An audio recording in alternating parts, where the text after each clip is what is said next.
Yo, what's up? So, President Joe Biden is about to announce publicly on this stream, on the Rational National, he came to me personally. He's going to announce student debt cancellation, some student debt cancellation. The details are already out. I discussed a bit of what was assumed to happen yesterday with the early reporting, but we're going to hear from the man himself what he's going to say about this. So I thought I would cover this live. Maybe if I transition down here, shrink a little bit, get the chat on screen. So I guess as this was supposed to go live at 2:15, I wasn't going to carry this live because I just posted a video, so I may actually be hurting my own video doing this.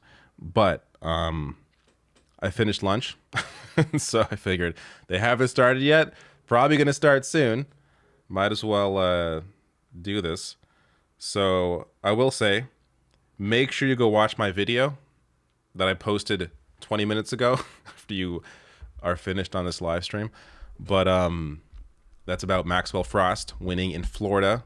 Very, very important victory, potentially for the future of the Democratic Party and for Florida. But all right, so as we wait for Biden to discuss this, I can kind of go through some of the details here as he posted it on Twitter. Let me just bring up his tweet. I'll keep this audio on so we know when they go live. But here we go. Here we go. Here we go. Here we go. Here we go. Here we go. So this is the oh, weird. Can I zoom in more? Well, whatever. All right, so this is what the plan is. So I want to hear what his comments are because, I mean, as I said, I already discussed some of this on Monday. But the Biden administration student loan debt plan, 20,000. Oh, did I hear something? Not hearing things. $20,000 if you went to college on Pell Grants. $10,000 if you didn't receive Pell Grants. Forgiveness only applies to those earning less than $125,000. Student loan pause extended one final time through December 31st. And payment based on income. If you have undergraduate loans, you can cap repayment at 5% of your monthly income. So, as I discussed, again, in my video with conservatives complaining about this, people like Steven Crowder, who had a PPP loan reimbursed or paid back to him.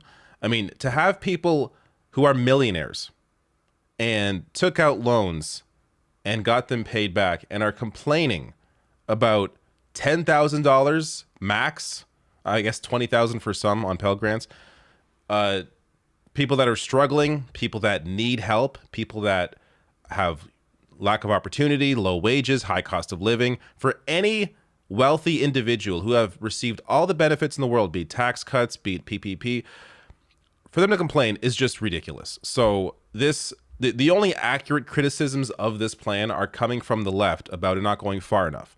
So I do want to hear some people, your comments, super chats. I'd like to take some of those, your thoughts on this plan here. Again, we will take Biden's comments live whenever he goes live. But like, why are they always late? Like this was supposed to be 15 minutes ago. Luckily, I did not start this 15 minutes ago. I'm not sure I could have filled that much time. But let me check some chats here. So I saw someone pop up. Tatted Jedi says, if you could eat one Pokemon, which would you eat? Also, waffles are better than pancakes. I do agree. I do think waffles are better than pancakes. Though it depends on how the pancakes are made. You know, the best pancake, I would say, is better than the worst waffle. But one Pokemon, Jigglypuff looks kind of tasty. Pink, probably, you know, like it tastes like cake or something. So I would have a Jigglypuff. But I don't know. That's a good question, though. But I'm going to default to Jigglypuff because usually things that look pink taste nice and sweet. So that's my answer. But on this, so I mean, it's important to keep this in context. Canadians aren't getting any of this. So, like, Biden is interestingly to the left of Justin Trudeau on many things. Not everything, but on many things. And this, I think, is one clear example of that. I had to pay back about 30 grand in student loans, though I have to say, now that I think about it, there was 7 grand that I did have to pay back for some reason. I'm not sure why they decided I didn't need to pay that back, but the majority I had to pay back. And that took several years. So this is something that holds a lot of people down from starting a life, starting a family, being able to just, live, to be saddled with this kind of debt from the beginning of your adult life is a massive burden, especially nowadays when it is very tough for a lot of people to be able to get a job where one that matches their skills, let alone one that matches their skills and also allows them to pay back the debt in a timely fashion where they're not having to pay insane interest on that debt. So that's one complaint that I've seen about this 10 grand is for some people that just means it wipes out a bit of the interest that they have accrued over the course of having to pay back these loans. So, this obviously is not the ideal plan here, but it's one of Biden's promises that he's actually delivering on. So, all the criticisms, as I said, from the left are completely accurate, completely fair about how this doesn't go far enough. That said, Biden didn't promise more than this. This is what he promised. And considering the other obvious campaign promises that have been broken, like public option has not been mentioned once since Biden's taken office. Like, think back to all of the debates, all of the discussion around what the proper healthcare plan is when clearly it's single payer.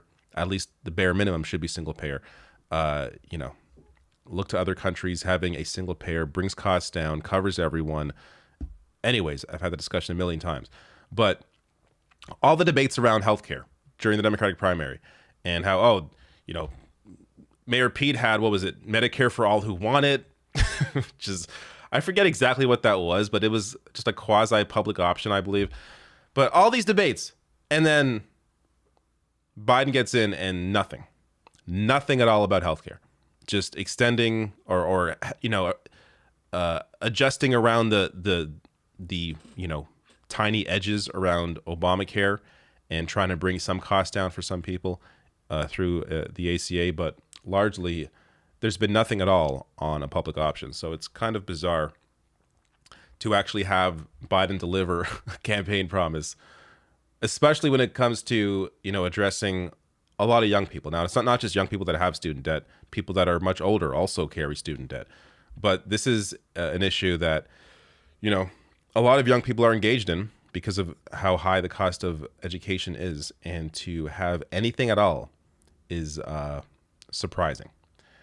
Now, we're still waiting for Biden to come out. Let me grab more chats here. Ultra Laser, thank you for your super chat.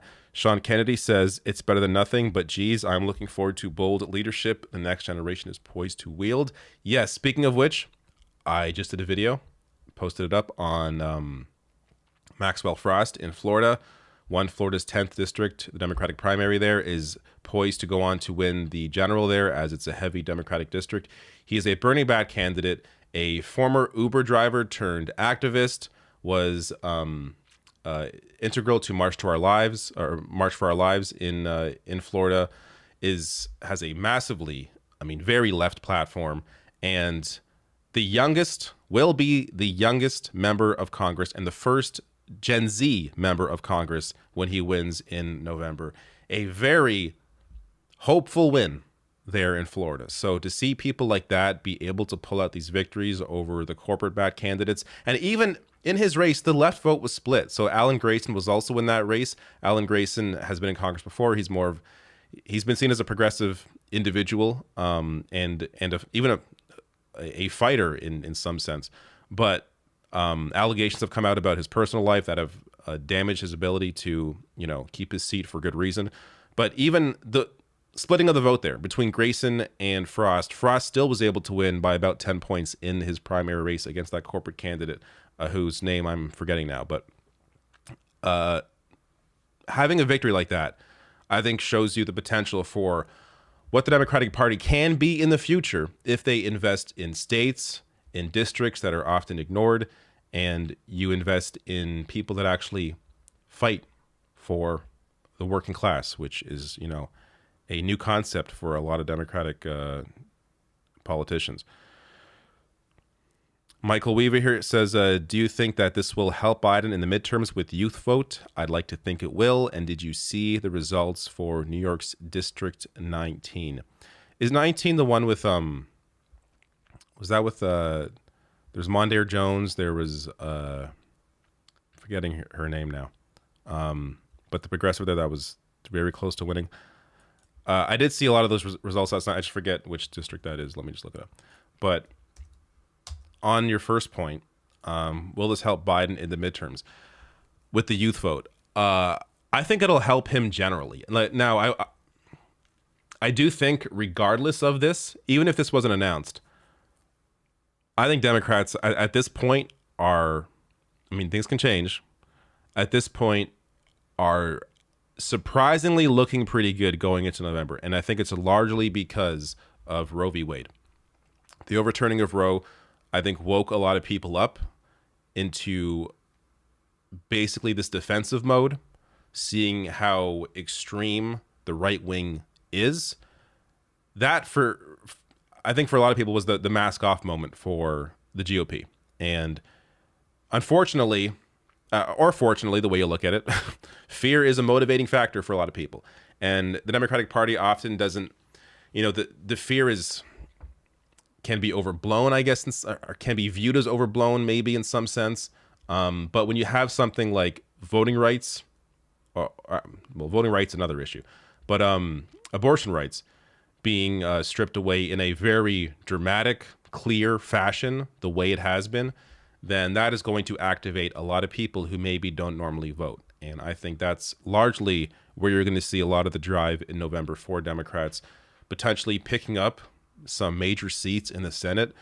And we'll see about holding on to the House. But I do think it's going to be a big motivation for a lot of voters that otherwise would not have come out. Now, when it comes to student debt, as I said, I don't know how much of a motivating factor this really is, or because of what's already been going on. So, if Roe hadn't been overturned, potentially this would be more of a focus. But I don't know. That part of the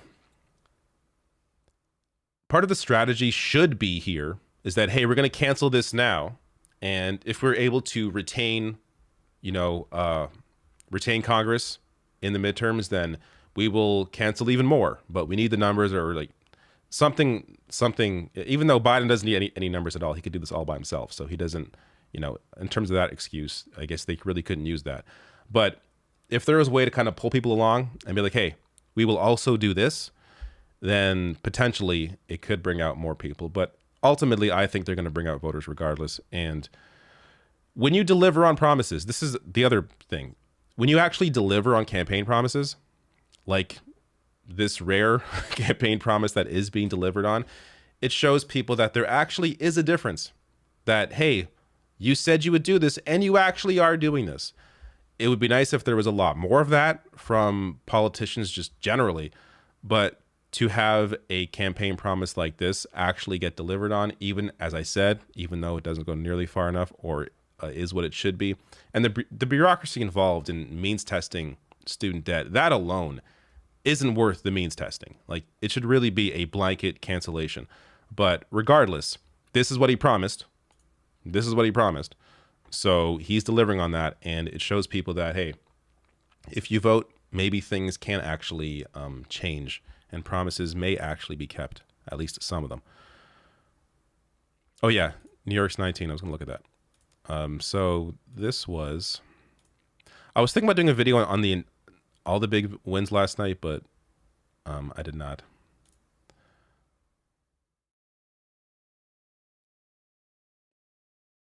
All right, so I don't know much about the 19th district.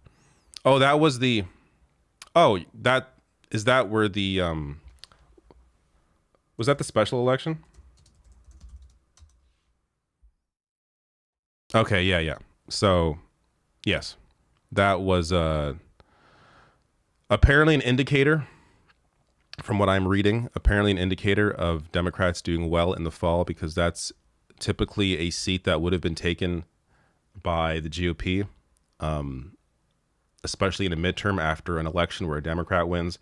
So because the Democrat won there, it's potentially an indication of where or what could happen in the fall. But you know, we're gonna have to see.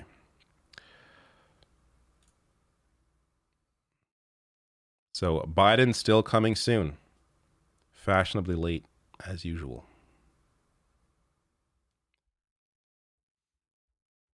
Uh, BK, 8K, whatever. I can't even read those characters. Says student debt, vehicle debt, medical debt, house debt, child debt. Oh, the American dream. Yeah, unfortunately. I mean, that's not even just the American dream. That's life at this point. Minus medical debt. All these debts are worldwide issues. But I should say student debt, maybe not as much in Europe. Christopher Hawes, thank you for becoming a member. Thank you, Christopher. Chris Geyser says I had to pay off $5,000 in school loans this year just to get my first house, but I'm very happy for everyone else. That's the thing I'm seeing. I'm glad you're happy for everyone else, because there are people who are like, I paid off my debt. How dare you cancel it for anybody else? Is this how society should go? Like, say we cure cancer. How dare you cure cancer? No, I had to fight cancer without having a cure, so you have to fight it too. Like, how about we improve society? How about we understand that, hey, maybe you shouldn't have gone through that. Maybe you shouldn't have had all this debt that you had to pay off. How about letting those that come after you be able to enjoy the change that happens?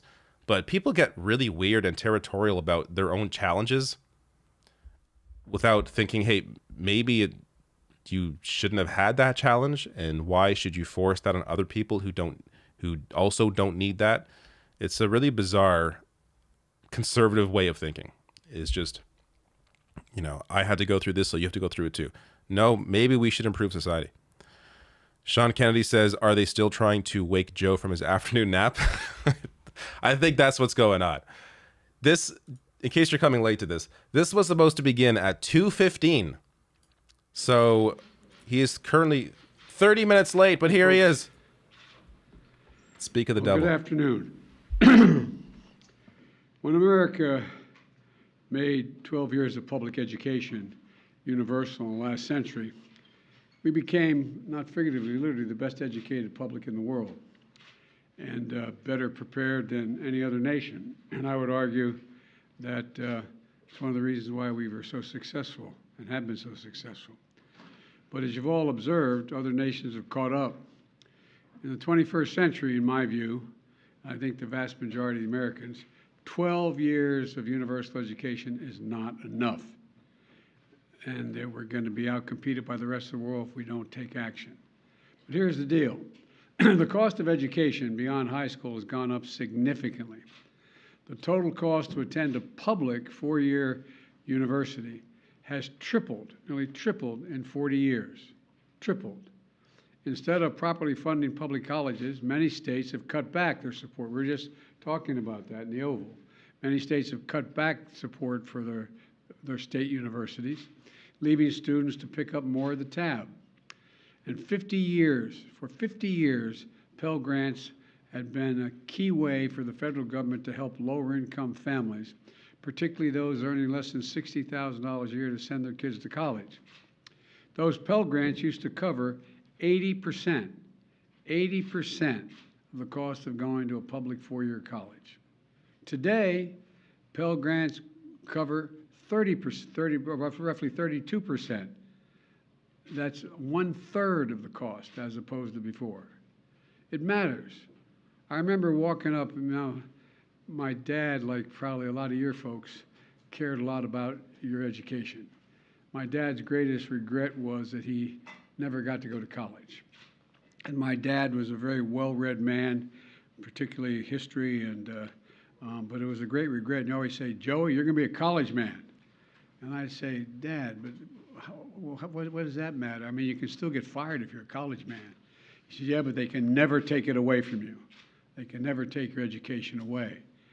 And I remember my senior year, I got into one of the little Ivies, and I got into a number of schools, and we're trying to get the money, even with financial assistance, to be able to go there. We had 4 kids, all of us wanting to go to school, and I remember going down after a baseball game. I went to a really good school up in Claymont, Delaware, on the Pennsylvania border, and drove down to Newark, Delaware, where my dad worked at an automobile agency. And I walked in, and I had my spikes, and because the reason I was going down, when your dad works in an automobile agency, the great advantage, you get a new car to go to the prom, or a good used car off the lot. You think I'm joking? I'm not joking. And so I went down to my 51 Plymouth with beach towels for seat covers, and I had my uniform on, my spikes off. I ran in, and the woman's name was Mary, who ran the place. I said, "Mary, where's Dad?" She said, "He's out in the lane going into the repair shop." Give him my word, true story. And my dad was like listening to Grandpa refined fella. during story time. I walked out, and my dad was pacing back and forth between the big garage door going into the repair shop and the door going out of the showroom. And he looked up, he said, "Oh, Joey, honey, I'm so sorry. I'm so sorry." And I thought, God, something happened. This is before cell phones. So something happened to one of my brothers or my sister or my mom or something. I said, "What's the matter, Dad?" He said, "I went to see," the guy's name was Charlie Delcher, who was a vice president of the Farmers Bank, which was a state-owned bank that did a lot of the financing of people wanting to purchase a car. He said, "I went to Charlie and asked to borrow the money." He said, "He won't lend it to me." He said, "I'm so ashamed. I'm so damn ashamed." You know, my dad was like millions of parents all across the country. Want to help their kids to get to school, but there was just no way to be able to do it. You know, and because he believed, as I do, that education was a ticket to a better life. It's something Jill and I, Kamala and Doug, we understand deeply. I'm sure the vast majority of you do as well. But over time, that ticket has become too expensive for too many Americans. All this means is an entire generation is now saddled with unsustainable debt in exchange for an attempt, at least, at a college degree. The burden is so heavy that even if you graduate, you may not have access to the middle-class life that the college degree once provided.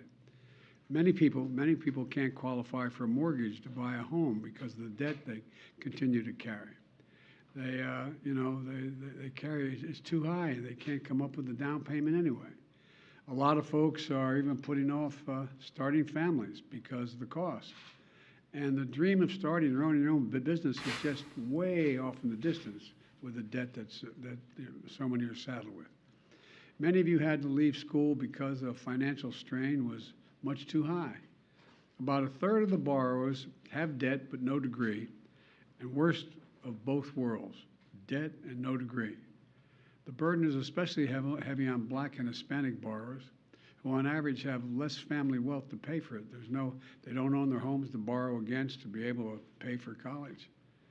And the pandemic only made things worse. But we responded aggressively to the pandemic to minimize the economic impact of the harm of COVID imposed on individuals, families, and businesses. You all were there with recovery. Look, the volume is max. He's just really low. For workers who were laid off. We provided loans to small businesses so they could stay afloat and take care of their families and their employees. We provided assistance to people to put food on the table. Remember those long lines you guys would all film of cars, decent looking cars, not jalopies, nice cars, just waiting for a box of food to be put in the trunk in the United States of America, waiting for over an hour to get food in a trunk? And we provided rent and mortgage assistance to keep people from being evicted and thrown out in the street. Our approach to help Americans who need it the most was necessary. And it was the right thing to do, and it helped people avoid It was also financial nowhere crisis, near what was which helped our required. whole country as a consequence of that. That didn't benefit them, it benefited the whole economy. Our approach is why America's economic recovery was faster and stronger than any other advanced nation in the world. Now it's time to address the burden of student debt in the same way. Working closely with the Secretary of Education, he's got the hard job, Secretary Cardona. Here's what my administration is going to do to provide more breathing room for people so they have less burdened by student debt. And quite frankly, to fix the system itself, which when we came in, we both acknowledged was broken in terms of, anyway. There are three key factors what we're going to do today. First, we've made incredible progress advancing America's economic recovery. We've wound down pandemic relief programs like the ones on unemployment insurance and small businesses. It's time we do the same thing for student loans. Student loan payments pause is going to end. It's going to end December 30. I'm extending to December 31st, 2022, and it's going to end at that time. It's time for the payments to resume. Second, my campaign for president, I made a commitment. That would provide student debt relief, and I'm honoring that commitment today. Using the authority Congress granted the Department of Education, we will forgive $10,000 in outstanding federal student loans. In addition, students who come from low-income families, which allowed them to qualify to receive a Pell Grant, will have their debt reduced $20,000. Both of these targeted actions are for families who need it the most. Working and middle-class people hit especially hard during the pandemic, making under $125,000 a year. If you make more than that, you don't qualify. No high-income individual or high-income household on top of the 5%, in the top 5% of incomes, by the way, will benefit from this action, period. In fact, about 90% of the eligible beneficiaries make under $75,000 as family. Here's what that means. If you make under $125,000, you get $10,000 knocked off your student debt. If you make under $125,000 a year and you received a Pell Grant, you'll get an additional $10,000 knocked off that total, for a total of $20,000 relief. 95% of the borrowers can benefit from these actions. That's 43 million people. Of the 43 million, over 60% are Pell Grant recipients. That's 27 million people who will get $20,000 in debt relief. Nearly 45% can have their student debt fully canceled. That's 20 million people who can start getting on with their lives. All this means people can finally crawl out from under that mountain of debt. Yes, this is a bureaucratic nightmare, as someone utilities, pointed out. to Just finally think about blanket buying cancel. a home or The amount of starting a time and family money or you would starting save a by just doing business. that as opposed to all this And by bureaucracy the is way, when insane. this happens, the whole economy is better off. In the coming weeks, the Department of Education That said, this is will what he lay promised. out So in detail he promised nothing more a than this. short and simple form to apply for this relief, along with information when this application process opens. By resuming student loan payments at the same time as we provide targeted relief, we're taking an economically responsible course. As a consequence, about $50 billion a year will start coming back into the Treasury because of resumption of debt. Independent experts agree that these actions taken together will provide real benefits for families without meaningful effect on inflation. Let's be clear. I hear it all the time. How do we pay for it? We pay for it by what we've done. Last year, we cut the deficit by more than $350 billion. This year, we're on track to cut it by more than $1.7 trillion by the end of this fiscal year, the single largest deficit reduction in a single year in the history of America. And the Inflation Reduction Act is going to cut it by another $300 billion over the next decade because Medicare will be paying less for prescription drugs, and over $1 trillion if you add it out for the next 2 decades. The point is this. There's plenty of deficit reduction to pay for the programs, cumulative deficit reduction to pay for the programs many times over. I will never apologize for helping Americans, working Americans and middle class, especially not to the same folks who voted for a $2 trillion tax cut that mainly benefited the wealthiest Americans and the biggest corporations, that slowed the economy, didn't do a hell of a lot for economic growth, and wasn't paid for, and racked up this enormous deficit. Just as we've never apologized when the federal government forgave almost every single cent of over $700 billion in loans to hundreds of thousands of small businesses across America during the pandemic. No one complained that those loans caused inflation. A lot of these folks in small businesses are working in middle-class families. They needed help. It was the right thing to do. So the outrage over helping working people with student loans, I think, is just simply wrong, dead wrong. Third thing, we're fixing the student loan program system itself. We've talked about this at length. This is really important. We're proposing to make what's called an income-driven repayment plan simple and fair. And here's how. No one with an undergraduate loan today or in the future, whether for community college or a four-year college, will have to pay more than 5% of their discretionary income to repay their loan. That's income after you pay the necessities like housing, food, and the like. You currently pay 10%. We're cutting that in half to 5%. And after you pay your loan for 20 years, your obligation will be fulfilled if it hadn't already been fulfilled, meaning you won't have to pay any more, period. And borrowers whose original balance was less than $12,000, many of whom are community college students, will be done paying just after 10 years. These changes will save more than $1,000 a year on average for the borrower. It's a game changer. We're also fixing what's called, and this has been the bane of driving me crazy when I was out of office, the Public Service Loan Forgiveness Program. Now, this program forgives student loans to encourage those students who have those loans if they go into public service. Think of the millions who are public school teachers, local police officers, workers at local charities, members of the military and the National Guard, and so many more. Think of the folks who work for federal, state, local, tribal governments, keeping essential services going, responding to natural disaster, all those firefighters and cops. The program is designed so that if you serve in one of these jobs, and we'll be able to list those and you'll be able to accurately assess whether you do, and make your loan payments for 10 years, even if it's not consecutive years, your remaining balance will be completely forgiven. It's a great idea, but the program's a mess. It's so inefficient and complicated, too many people just give up. Think if a service member defers their student loan payment while they're deployed. The system is so restrictive that their active duty service didn't count as public service, and the loan isn't forgiven as promised. It's outrageous. Well, the man to my left is going to fix it. The Department of Education has recently proposed changes that will make this program work better and over the long term, much better.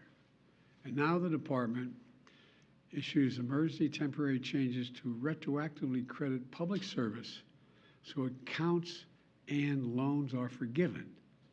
Since I've been in office, more than 175,000 teachers, nurses, police officers have been able to get over $10 billion in loan forgiveness so far through this program. But this opportunity expires on October 31st, 2022. So my message to all servants, all public servants, all those who are the ones that are volunteering, is out with student debt to go. Here's where you want, if you're worried about how to do it, go to pslf.gov before October 31st to see if you qualify for public service student loan forgiveness. This is another game changer, and we're going to have people who are there to help get you, help direct you and work you through the process. And one more big change we're making to the system is we're holding colleges accountable for jacking up costs without delivering value to students. We've all heard of those schools luring students with a promise of big paychecks when they graduate, only to watch these students be ripped off and left with mountains of debt. And my predecessors looked the other way, for some reason, with good reason, to do anything about this fraud. My administration is taking it on. For example, the Department of Education works with private education associations to accredit colleges and universities so they can receive federal aid. Well, last week, the Department of Education fired a college accreditor that allowed colleges like ITT and Corinthian to defraud borrowers. And combined with our emergency actions, the Public Service Forgiveness Program and other actions we've taken, we've been able to cancel more than $32 billion in student debt for 1.6 million borrowers, including those defrauded by these bad acting schools. Our goal is to shine a light on the worst actors so students can avoid these debt traps. Now, I understand not everything I'm announcing today is going to make everybody happy. Something is too much. I find it interesting how some of my Republican friends who voted for those tax cuts and others think that we shouldn't be helping these folks. Something is too little, but I believe my plan is responsible and fair. It focuses the benefit on middle class and working families. It helps both current and future borrowers, and will fix a badly broken system. And these actions build on my administration's effort to make college more affordable in the first place. It includes unprecedented investments, nearly $6 billion in historic black colleges and universities, much of which is focused on pandemic relief to help students cover tuition and other costs so they could stay in school. And I must be honest with you, I'm going to continue to fight for doubling the Pell Grants. I didn't get that done this time. Let me say it again. 12 years of universal education is not enough. I'm going to continue to work for universal pre-K for every 3- and 4-year-old, and universal community college for education beyond high school. Let me close with this. I ran for office to grow the economy from the bottom up and the middle out. Because when we do that, everybody does better. Everybody does well. The wealthy do very well, the poor have a way up, and the middle class can have breathing room. And that's going to help America win the economic competition of the 21st century, because much of my time is spent, how do we remain the most competitive nation in the world with the strongest economy in the world, with the greatest opportunities in the world? That's what today's announcement is about. It's about opportunity. It's about giving people a fair shot. It's about the one word America can be defined by, possibilities. It's all about providing possibilities. We're going to have a lot more to say about this. There's a lot of material that's going to be put out as to how this is being implemented. And I want to thank you all, and God bless you all. Thank you, thank you, thank you. Mr. President, how much advance notice did you have of the FBI's plan to search Mar-a-Lago? I didn't have any advance notice. None. Zero. Not They have one no single questions bit. about this. Thank you. Mr. President, is this unfair to people who paid their student loans or chose to pay The only question you hear is it People who, in fact, do not own multi-billion-dollar businesses, they see why these guys get lower taxes? Is that fair? What do you think? What about people who paid their loans, though, struggled to pay their loans, and now the only question about loans coming out is it unfair to those that paid their loans? To your cure for cancer, is it unfair to those that fought cancer and lived? Yeah, stupid ass questions. Let's never improve society because some people struggled before you. Fuck off. Anyways, there you go. Him delivering on a campaign promise. I have to say the other part of it as well, if it is as good as it sounds pretty good. Only having to pay back, I mean, considering I'm coming from a Canadian perspective where when I was paying back my student loans, it was like half my income. Like I was not, it. So the idea that you only have to pay back 5% of your monthly income to your student loans sounds amazing to me as someone that had to, I was poor as hell paying back my loans. So that sounds pretty good. And that it also caps at, I think, for members of the public service, caps at 10 years is what it sounds like, and for everyone else, caps at 20 years. So if you don't pay off your loans in 20 years, then it's forgiven. Also, sounds pretty good to me. I do wonder about the interest aspect of it, though. Like, if you're capped at 5% of your monthly income, you're accruing a hell of a lot of interest in that time, aren't you? If you're paying it back that slowly, potentially extending, the repayment further than what it could have been if it was, capped at a certain amount of interest, or maybe interest free. Crazy idea, but I don't know. Sounds it's more than I expected. That's for sure. I expected nothing from Joe Biden because of all the other broken campaign promises. As I discussed earlier, public option, where are you? Hasn't even been discussed once since he took office. Wage increase, again, didn't fight at all the parliamentarian to get that done.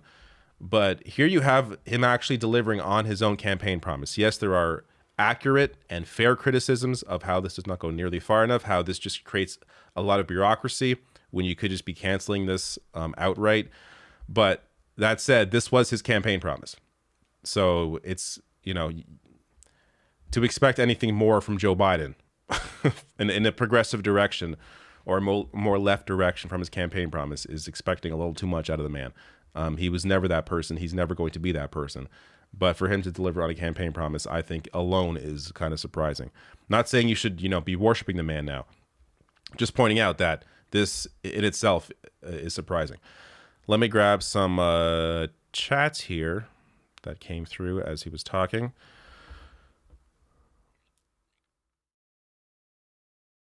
Still Alive says, do you believe this really will be the final time the pause on repaying student loans remains, or do you think Biden will cave again in January? I do think this is the final time, and I think that largely because it's after the midterms, so there is no political reason for them to put a pause in it again. It's important for them politically to pause it now, right before the midterms, to restart student loan payments. It would be politically a disaster, especially with the momentum they have now going into November. So I think this is going to be the last pause. As he said, the pause ends, or says it right here, ends on December 31st.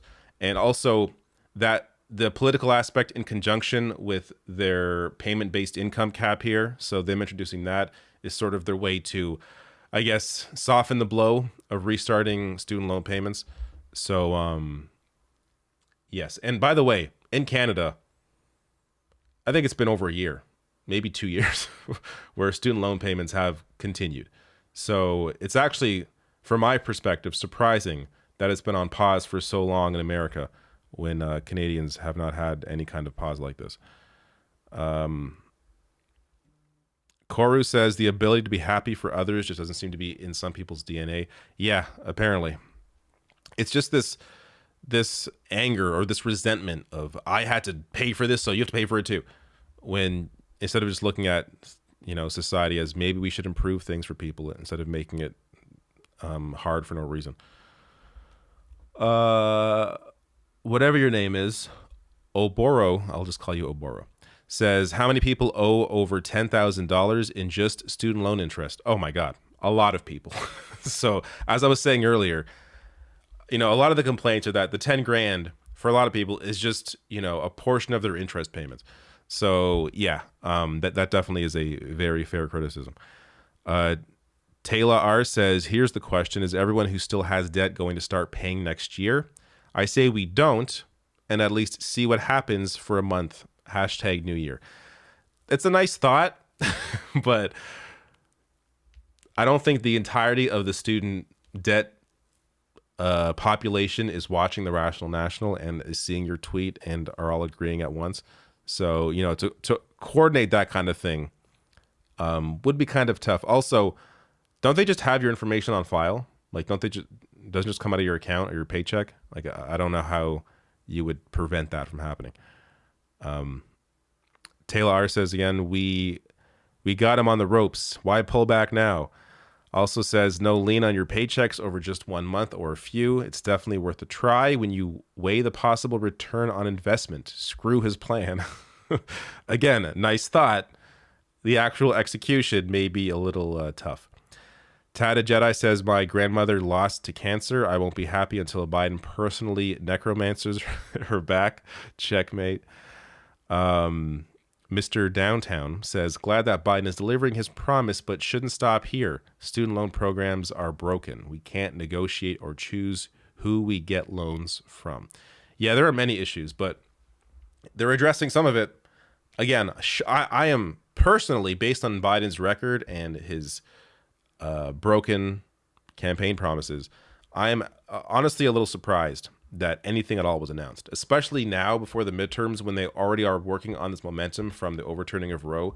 For them to, again, from their perspective, this is how they normally think, for them to potentially disrupt the momentum they have going into November with something like this, that, again, in their minds would potentially anger some voters, to me is surprising. So it's good to see them actually deliver here and do it and not, wait, do it now and give people some relief. And look, this, again, as I said earlier, this is not going to solve every problem or even most of the problems, but it is going to help, I think, a lot of people. And it's surprising to see something like this coming at this time when you could argue politically they don't really need to do anything right now. So, often that's how all these parties operate. All these administrations operate. They just operate on what is politically makes sense for them at the time. Politically, they don't need to do much based on the momentum that they have from the overturning of Roe and what we're seeing in these primaries and the turnout and these special elections. So for them to deliver anything here is surprising from a political perspective in terms of how Democrats typically operate. All right. One last thing. I just saw this clip. I haven't watched it. I don't know if it's even worth watching, but this is Warren talking about this.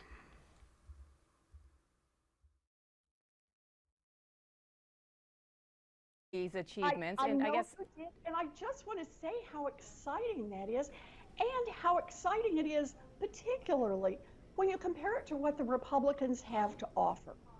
So we can talk about popularity polls and everything else, but the reality is, at the end of the day, we're going to have elections in which it comes down to two people.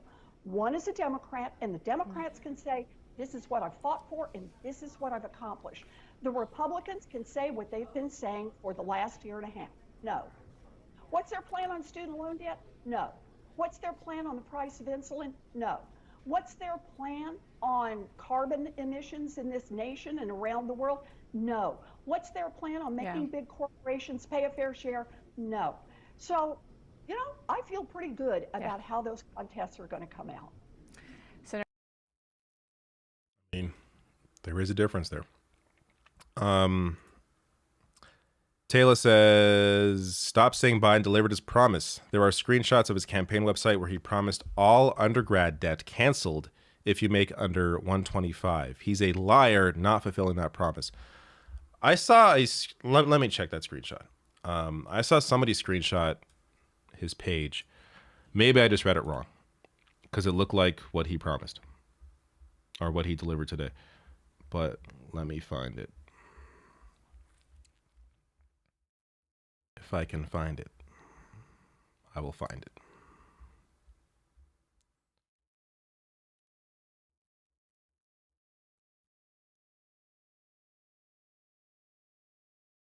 All right. Let's check it out. You may be correct. It says, forgive all undergraduate tuition-related federal student debt from 2- and 4-year public colleges and universities and private HBCUs and MSIs for debt holders earning up to 125. Assuming this screenshot is correct, then you are correct. But Biden, in terms of what he tweeted about student debt, he only ever tweeted about 10 grand from, at least from what I have searched. Let me find this again.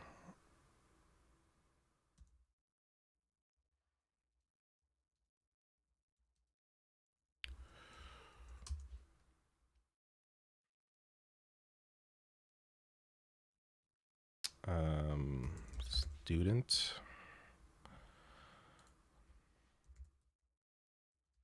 see if he ever,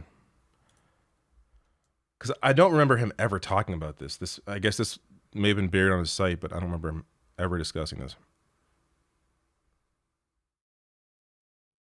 Okay. So this was, here's a promise. The relief bill passed by Congress was a good start, but now, so this is back in March 26, 2020. We need to forgive at least $10,000 of student loan debt per person, provide emergency sick leave to everyone who needs it, ensure no one has to pay for COVID-19 treatment or an eventual vaccine. So he's only promising 10 grand there.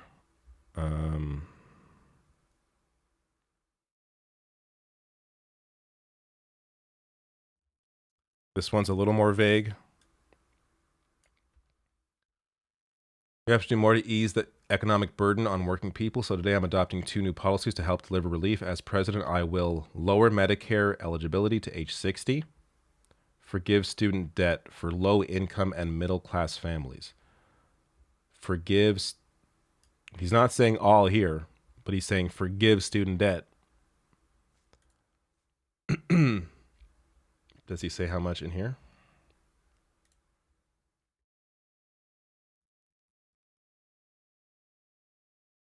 So, through an immediate cancellation of minimum $10,000 of student debt per person, as proposed by Warren, and Social Security boost. So here he's saying 10 grand.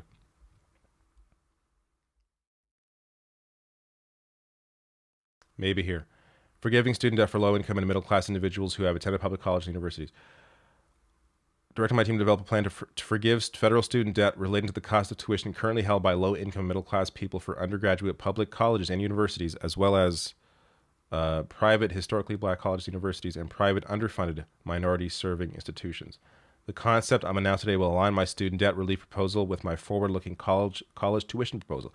Under this plan, I propose to forgive all undergraduate tuition-related federal student debt from 2- and 4-year public colleges and universities for debt holders earning up to $125,000. Yep, so he did break this promise. The federal government would pay the monthly payment in lieu of the borrower until the forgiven portion of the loan.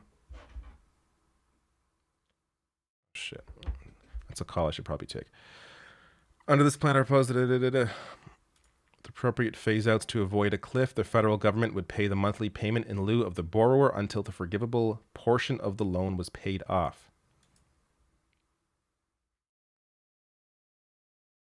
Would pay the monthly payment in lieu of the borrower until the forgivable portion.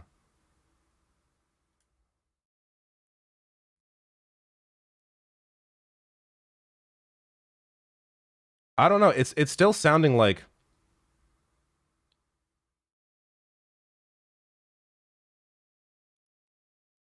to me, this is still reading like what he announced, where if you hit 10 years or hit 20 years, it's all forgiven.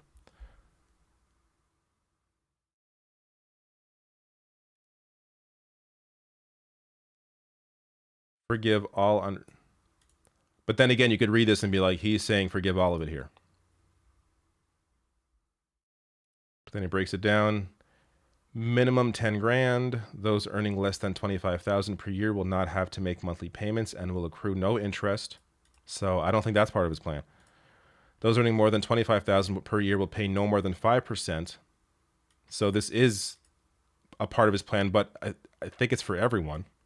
No more than 5% of your income. After 20 years, the remainder will be forgiven. That's a part of his plan. Those who participate in public service will be eligible for additional federal loan forgiveness, including 10 grand per year of forgiveness for up to 5 years. I don't think he announced that specifically. It sounded more like it's forgiven after 10 years.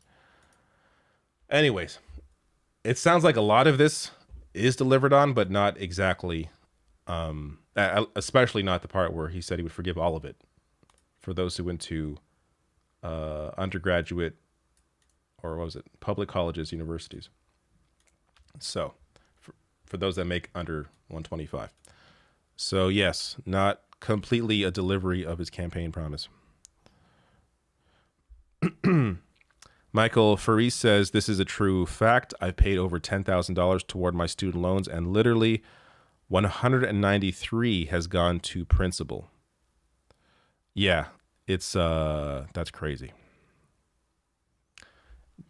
Which is why it's good. There's now apparently a drop off, or there's an end to that. So after 10 years for people in public service, after 20 years for those for everyone else.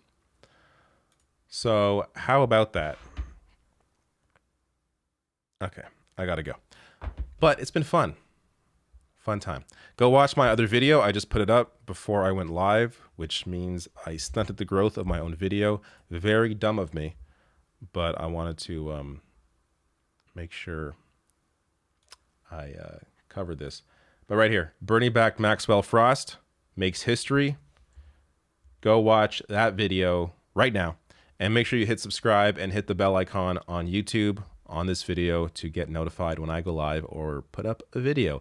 And if you want, you can always join me on Patreon, therationalnational.com/join. Help support the show and keep this work going. All right. Thank you all for showing up, and see you later. Goodbye.